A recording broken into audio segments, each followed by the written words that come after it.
Hi folks, this is Chris Voss from the chrisvossshow.com, the chrisvossshow.com, coming here with a blog post. This is kind of co-inspired from a few different levels. One of my favorite writers, Christopher Hitchens, if you haven't listened to him, he's one of the great thinkers and authors and people of mind of our time. He's like the David Frost or the Einstein, or the people who can think very deeply about who we are and what we are and what our experience is here in life. But he recently spoke about his impending issues with cancer and his impending issues with his latest novel that talks about a memoir of his life.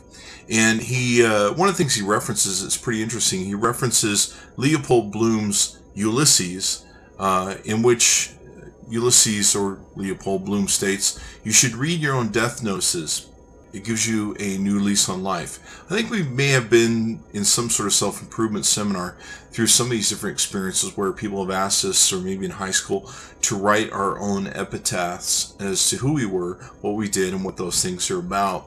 And unfortunately, shortly after, he talked about some of these things, his book tour was cut short by the fact that he has esophagus cancer and needs to undergo chemotherapy, which is unfortunate. So I would encourage you to look into Christopher Hitchens' books, his writings, and everything he's done.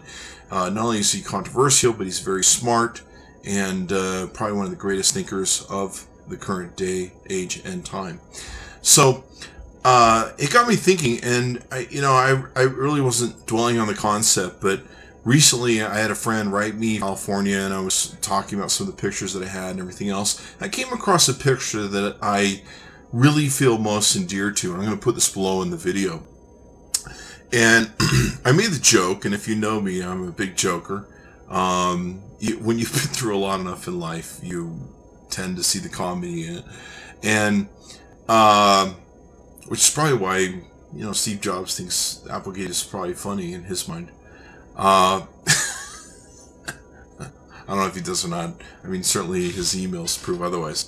But in the end, I came away with looking at this photo, and I made the joke that this would be the photo that I would put up at my funeral.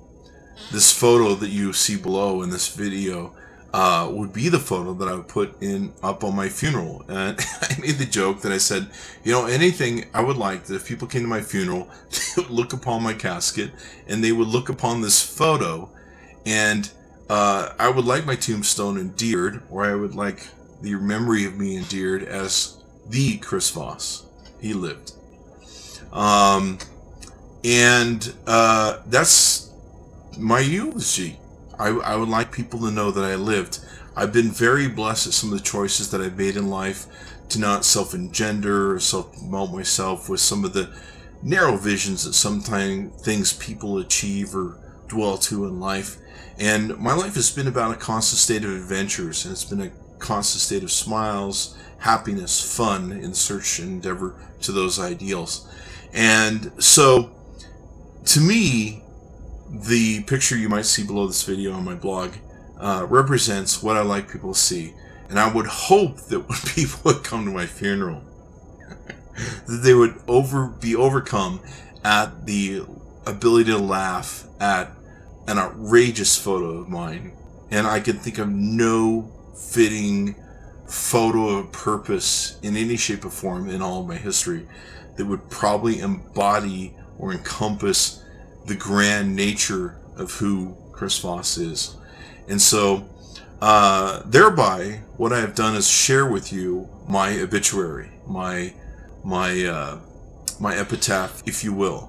That when people come to my funeral, they would look upon this photo next to my casket, and I would hope there would be smirks, or remarks, and laughs, and jokes, and I can't believe it, in my thing. And there seems to be some Irish descent in me, because I would certainly love "Oh Danny Boy" played at my funeral, and a much partied format where people would probably get drunk and just have a good lollicking time at my funeral. So what I've done is I've shared with you in this blog post my epitaph, and what I would hope would be the representation of who I would. I have yet to call my lawyer and put this into my estate, but it probably is of my best interest to do so in the shortest form and fashion I possibly can. But this leads me to the next question. What is your epitaph? What is your leave behind? What photo would stand to describe the context of your life and its largest content throughout it next to your coffin? I recently went to a funeral for a friend, Ronnie James Dio, and stood next to his coffin and stood next to a giant photo of him, and it was a photo that was reminiscent of a very happy gentleman. So I would ask you, what would your photo be next to your casket? What would people remember you most for?